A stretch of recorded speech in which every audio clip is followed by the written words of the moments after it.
जब भी महाभारत की बात होती है अर्जुन भीम केश और कर्ण जैसे वीरों की गाथाएं सुनाई देती हैं। लेकिन एक योद्धा है जो आधा राक्षस था आधा मानव, पर दिल से शुद्ध देवता, जिसने अपनी जान देकर पांडवों की रक्षा की। नाम था उसका घटोत्कच। आज हम आपको बताएंगे घटोत्कच के जन्म कथा से लेकर उसकी बलिदान गाथा तक की वो कहानी जो इतिहास में दबकर रह गई। घटोत्कच महाबली भीम और राक्षसी हिडिंबा का पुत्र था। जब पांडव वनवास के दौरान जंगलों में भटक रहे थे तब भीम का सामना हुआ एक राक्षसनी से, हिडिंबा। पर ये राक्षसनी कोई आम राक्षसनी नहीं थी। उसके हृदय में प्रेम था, करुणा थी। भीम से विवाह हुआ और उसी मिलन से जन्मा एक वीर बालक, जिसका सिर था गट के समान बड़ा, और इसी वजह से उसका नाम पड़ा घटोत्कच। घटोत्कच न केवल बलशाली था बल्कि उसकी रगों में बहता था मायावती रक्त। वो उड़ सकता था, रूप बदल सकता था और असुरों की तरह युद्धों के मैदान में तबाही मचा सकता था।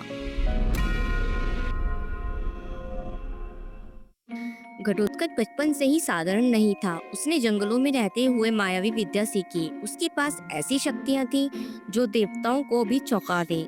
वो एक रक्षक था, पर उसे नहीं मालूम था कि उसकी किस्मत ने लिखा है बलिदान।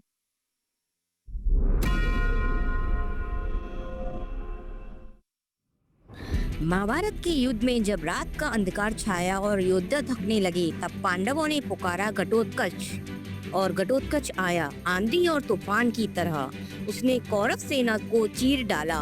उसकी मायावी शक्तियों ने दुश्मन को भयभीत कर दिया। दुर्योधन घबरा गया और तब उसने पुकारा कर्ण को।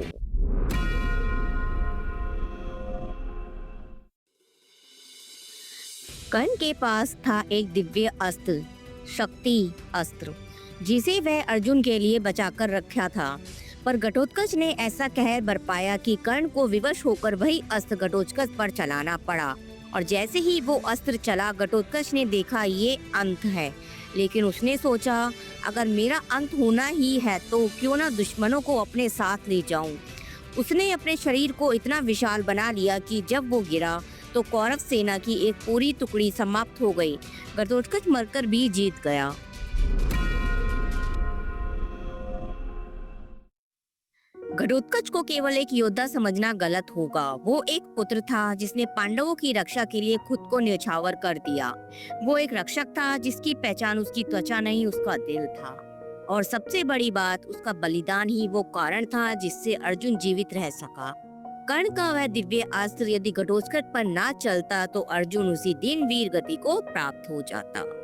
आज भी जब हम महाभारत की बातें करते हैं तो हमें याद रखना चाहिए कि उस योद्धा को जो राक्षस होते हुए भी देवता था, घटोत्कच एक सच्चा नायक।